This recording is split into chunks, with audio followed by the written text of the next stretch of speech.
sûr, je peux, ouais. Oui, je le mets de ce côté-là. Heureusement que j'ai bougé. Tac, je garde un œil sur le temps. J'ai bien compris. Il a été très précis. Donc c'est parti. Donc, merci Olivier. Donc Christopher Guillou, consultant indépendant web marketing, sur une quinzaine d'années et beaucoup avec des associations de toutes dimensions. Et comme vous allez le voir, je vais aller assez vite. L'idée c'est de garder un petit peu de temps à la fin, faire un question-réponse. Je vous en prie, notez bien et puis on en reparle tout à l'heure. Donc, email marketing, pourquoi et comment? Je brasse assez large, j'espère que ça va concerner un peu tout le monde. Pourquoi? Parce que c'est un levier de génération de trafic ultra efficace. Mais si on traite sa base correctement, comme il se doit, on va le voir ensemble, et qu'on lui adresse des bons messages au bon moment. On est vraiment dans de la qualité avec l'email marketing, on n'est pas sur de la quantité, on va voir pourquoi. Et quels sont les outils qui peuvent nous aider là-dedans. Donc une génération de trafic de qualité vers son site internet et ses autres plateformes, avec comme optique une transformation efficace. Transformation, conversion, ça parlera à tout le monde, je l'espère. Sinon, il y a sans doute d'autres intervenants qui vous parleront de ce, ou en tout cas qui mentionneront la priorité que ça doit représenter au niveau du web.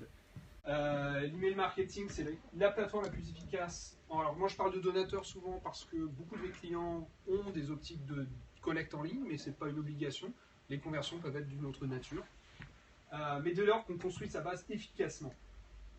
Qu'est-ce que ça veut dire? Comme je pense tout le monde le sait, on est inondé par les mails, ça ne va qu'en croissance. Après, selon les outils que l'on utilise, on va être plus ou moins spammé. Et ça a des conséquences sur les taux d'ouverture.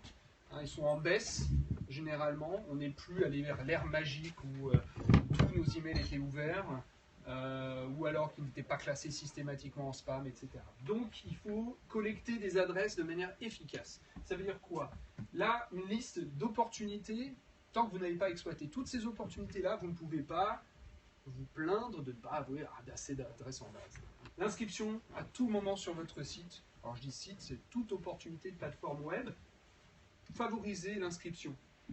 Tout événement pour collecter légalement les adresses qualifiées. Là, il y en a finalement deux termes importants que je ne mentionnerai peut-être pas forcément dans le reste, c'est légalement et qualifié.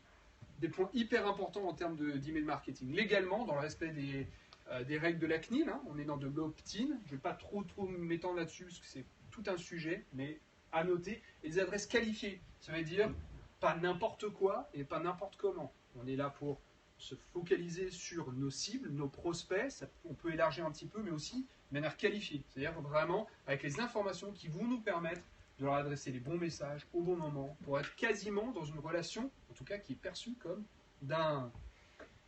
des fans et followers, pourquoi pas profiter des réseaux sociaux pour collecter d'autres adresses.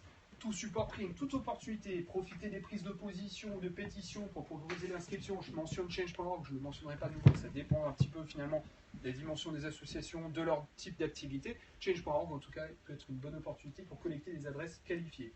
Il faut un petit budget. Et proposer à vos inscrits d'encourager leurs proches. On en parlera un petit peu tout à l'heure. Faire de vos inscrits des ambassadeurs. Travailler sa base d'adresses. On est dans une logique, alors là j'ai pris 4 situations types, mais une base d'adresse, c'est pas juste je collecte et après j'adresse des messages. On doit pouvoir faire évoluer nos inscrits. De simples inscrits à, pourquoi pas, solliciter pour du bénévolat ponctuel ou régulier, du don, en faire des ambassadeurs, c'est-à-dire vraiment être des relais de votre communication, de votre image, de votre notoriété. Et tout ça, ça peut se faire, on va le voir tout de suite après, à travers ce qu'on peut appeler par exemple des cycles. Je suis désolé, je vais assez vite parce qu'on a peu de temps et je voudrais être sûr de pouvoir répondre à des questions. Et je suppose que vous aurez accès. Si tu le veux bien, oui. Ah oui, bien sûr. Sinon... donc là, par exemple, c'est un cycle, je ne sais pas si tout le monde peut voir correctement, vous verrez dans les slides auxquels vous aurez accès, qui est d'une grande association, dont je tairai le nom. Et bien c'est un peu classique, c'est-à-dire qu'on a des personnes qui rentrent à un moment, qui sont entrées en base, et automatiquement, on a des emails qui partent. Je parle bien automatiquement, c'est-à-dire que ça ne nécessite pas de travail supplémentaire de votre part. Juste en amont, se dire, bah tiens, concrètement, quand une personne rentre, bah, je vais lui envoyer un email de confirmation. Bienvenue, merci. Ensuite, peut-être un peu plus tard, vous ne connaissez pas notre association, on vous propose synthétiquement de découvrir nos actions. Puis pourquoi pas, plus tard, 2-3 mois plus tard, dire est-ce que vous êtes fan ou follower de nos pages sur les réseaux sociaux? Un peu plus tard encore, ça fait 6 mois. Automatiquement, en plus, ça valorise. L'inscrit, il reçoit un email qui dit ça fait 6 mois, Jean-Paul, que vous êtes inscrit à notre newsletter. Qu'est-ce que vous en pensez? On renvoie un petit formulaire rapide, 5 questions pour savoir ce qu'il pense de notre communication. Et pourquoi pas, un an plus tard, fêter un petit peu l'anniversaire. Ça, c'est à la portée de tout le monde. C'est pas technique, c'est pas hors de portée en termes de budget, et c'est ce qui fait qu'on monte d'un niveau en termes de communication email.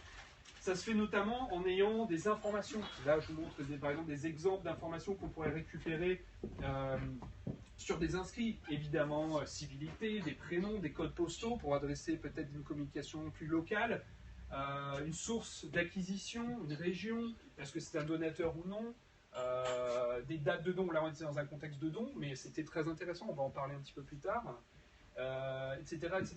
Donc, et ça, ce n'est pas du développement, hein. C'est vraiment de l'utilisation de plateformes très simples. On a une base, on l'a qualifiée, on sait à qui on s'adresse. Maintenant, quels sont les messages? Dans les principes, je fais assez brut, on veut être sur une structuration de messages pour lecture rapide. De toute façon, vous n'avez qu'à vous prendre vous-même. Quand vous recevez des emails, vous n'avez pas le temps. Alors, on va parler mobile, évidemment, parce que, on est d'accord, la moitié des messages se lisent d'abord sur un support mobile. Donc, si on a un email qui fait 5 écrans de long, avec énormément de texte, et en plus, selon la vocation du message, ça ne servira à rien. Donc, on structure des messages pour une lecture rapide. Ici, par exemple, c'était pour 6 actions, une vidéo, des informations clés et une action. Point. Pas besoin d'aller plus loin. Très efficace. Ici, ça, là, c'était pour Frères des Hommes, donc une autre dimension. Pareil, gros visuel, une accroche, un texte court, une action. On n'est pas là pour raconter sa vie, on ne lit pas sur un ordinateur, on lit encore moins sur un mobile. 87% des clics ont lieu lors de la première ouverture. Ça, mine de rien, c'est hyper important à rappeler. C'est-à-dire que, comme 41% des taux d'ouverture, 41% des ouvertures se font sur un support mobile, est-ce que mon mail est compatible mobile? Est-ce que ma destination éventuelle est compatible mobile? Je ne m'étendrai pas trop sur ce sujet. Je ne me souviens plus trop si dans tous les intervenants il y avait un petit peu le support mobile qui était mentionné. On n'a pas trouvé. On n'aborde pas aujourd'hui. Voilà, là, on va dire, je sème une graine, mais je pense que ça, tout le monde en a un peu conscience. Dès lors qu'on est, dans une stratégie web, le mobile, et de toute façon, c'est pas prêt à être parti. Ok? J'avance vite. Compatibilité mobile, donc c'est pas une innovation, c'est une obligation. Là, par exemple, je suis dans une interface maintenant, dans une interface de gestion de contenu mail, automatiquement, on me montre ce que ça donne sur mobile. C'est pas un petit bouton ou une option, c'est j'ai les deux alternatives. Donc, communication à la bonne personne, c'est une communication efficace et adaptée. Un message impactant, au bon moment, personnalisé, si possible. On va voir que c'est très simple, en fait. C'est vraiment, il n'y a pas d'obstacle technologique ou budgétaire. Et exploiter les opportunités techniques du média email. C'est-à-dire que, par exemple, là, je prends les deux cas, je donne des opportunités pour découvrir ce qui est possible de faire. Parce qu'on n'a pas toujours conscience, si vraiment on s'intéresse. Par exemple, ici, dans le cas de 6 actions, il faut savoir que c'était donc un moment de collecte, et on avait une équivalence de dons. Cette équivalence, c'était un même email qui était envoyé sur une base de 100 000 adresses. Cette zone-là s'adaptait en fonction du montant du don fait par la personne un an avant. Vous voyez? Donc la personne lit, on est sur des statistiques, des informations importantes, chaque don compte, et là on explique avec un montant, mais si la personne avait donné 20 €, on lui donnait une équivalence de don à 35 €. Si elle avait fait un don de 120 €, on lui donnait une équivalence de don à 150 €. Pas très compliqué à faire. Okay. Ici, Frères des Hommes, un peu le même principe, c'est que là on était dans un même email qui partait, il y a eu une sollicitation pour une signature de pétition, on envoyait un mail plus tard, 2 cas, enfin il y a même 3 cas, mais 2 cas principaux, soit ils avaient signé, soit ils n'avaient pas signé. Ça on pouvait récupérer l'information. Ici ça s'adaptait. Si la personne avait déjà signé, on lui proposait de relayer. Si elle n'avait pas signé, on lui proposait de signer. Okay. On est pertinent, c'est-à-dire que la personne lit, déjà il faut qu'elle lise. Là il est un peu long déjà le mail, je trouve. Donc il faut qu'elle lise, il faut qu'elle n'ait pas l'impression de pourquoi tu me demandes de signer la pétition? J'ai déjà signé la pétition, enfin. Ok. C'est des petites choses, mais ça fait la différence. Tester l'email, comme d'autres, mais encore plus l'email. j'ai un client, il teste quasiment tous les objets de ses newsletters. Avec les plateformes, on peut tester les objets.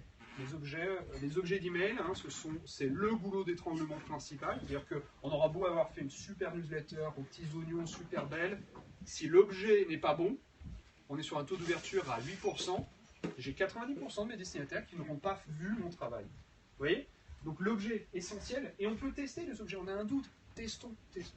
Avec les plateformes, c'est très simple de tester et de voir. Ici, j'étais quand même sur une différence quasiment du triple en termes de succès.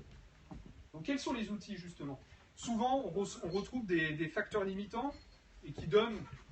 Donc, soit on est externalisé. Bon, je pense que c'est de moins en moins le cas, mais j'ai eu le cas avec des clients où ils rédigeaient ça sous Word, ils fournissaient des visuels, ils envoyaient ça à quelqu'un d'externe qui ensuite intégrait. La newsletter, elle mettait 1 mois et demi pour sortir. Pas de possibilité de déclenchement rapide, super important aujourd'hui. C'est-à-dire pouvoir réagir au quart de tour, au moins, enfin dire sous 1 ou 2 jours. Il y a une opportunité, il faut qu'on envoie un mail, il faut qu'on puisse réagir rapidement, il faut que ce soit interne ou en tout cas rapidement mis en place. Et puis, souvent, c'est le manque de prise en compte des profils. C'est-à-dire qu'on traite tout le monde de la même manière. Or, on peut recueillir des informations dès lors qu'on est sur de la qualification, pas sur de la quantité, hein, mais la qualité. Donc, en fait, en général, on reste sur une communication trop classique. Trop classique, qui n'exploite pas les opportunités ou qui reste trop espacée, et donc on est sur des newsletters qui partent une fois. Je parle de manière très générale, je ne sais pas exactement la situation ici. J'avance. Donc dans les plateformes de routage, sur cette slide, ça c'est cliquable, et ça vous envoie vers une plateforme externe que j'aime beaucoup, qui en fait recense des avis sur énormément de plateformes web. Donc là je suis uniquement sur l'email marketing, donc évidemment tout le monde connaît MailChimp. Moi personnellement j'utilise Campaign Monitor. Je préfère Campaign Monitor à MailChimp. J'utilise les deux, hein. Clairement je préfère Campaign Monitor. MailChimp, pourquoi est-ce que tout le monde fait appel avec MailChimp? C'est qu'ils ont une offre gratuite que Campaign Monitor ne propose pas. Honnêtement, c'est une usine à gaz par rapport à Campaign Monitor. Je m'arrêterai là, je ne suis pas payé par Campaign Monitor. Voilà. Donc justement, je fais un petit focus juste pour vous montrer la facilité avec laquelle on saisit des messages. Il y en a pour qui ça va être c'est du déjà vu, pour d'autres peut-être... Ah ouais, non, en fait, on peut faire des choses très simples, très efficaces. On est sur de l'email. Il n'y a pas besoin, on n'est pas là pour construire des choses extrêmement complexes qui ne sont pas compatibles avec Outlook 2010 et qui ne vont pas être lisibles sur du mobile. Non, on est sur des choses simples, efficaces, claires, avec de l'intégration de contenu très simple, mais avec quand même un minimum de mise en forme possible, des intégrations d'images très simples. La possibilité de facilement, vous voyez, j'en parlais tout à l'heure, de dire, bah tiens, telle zone, je voudrais qu'elle soit visible. Voilà, j'avais occupé, mais cette telle zone, je veux soit visible uniquement pour les donateurs, par exemple. Donc, dans mon même email, je dis bah tiens, dans ce contenu-là, je voudrais juste que ce soit pour les donateurs ou pour les non-donateurs. Et des statistiques, évidemment. Enfin, voilà. Normalement, ça doit parler à un certain nombre de personnes. Si on n'a pas de statistiques d'ouverture de clics sur ces emails, on est en train de jeter de l'argent par la fenêtre en espérant que ça rentre par la porte. De toute façon, là, je peux le dire, c'était pour SIDAction, par exemple, de voir la différence du taux d'ouverture en fonction du fait qu'on ait le prénom ou non. 20% de taux d'ouverture, 8% d'ouverture. Il se trouve qu'on avait personnalisé l'objet. Hein. Patrick, ça fait longtemps qu'on t'a pas vu. Ok. Personnalisation d'objet, tout de suite vous montez en termes de taux d'ouverture. Ok. Et évidemment, sans oublier Google Analytics. C'est-à-dire que là, on est sur la génération, un bout du tuyau. On est en train d'envoyer des messages à notre base. On les envoie a priori vers une destination, un objectif de conversion, divers et variés. Et donc, on doit retrouver, et là, c'est juste pour vous montrer, par exemple, avec Campaign Monitor, mais aussi avec MailChimp, de manière forcément plus compliquée, on peut avoir un marquage automatique de ces messages.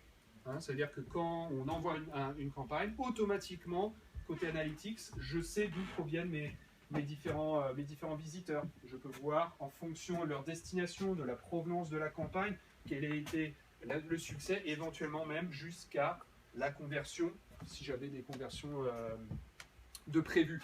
Je parle d'Analytics parce que c'est un petit dada, mais c'est l'autre bout du tunnel. Si on s'arrête uniquement au routage, ben, finalement on est en train de pareil. On les pousse. Vas-y, j'espère que ça va marcher. Ok.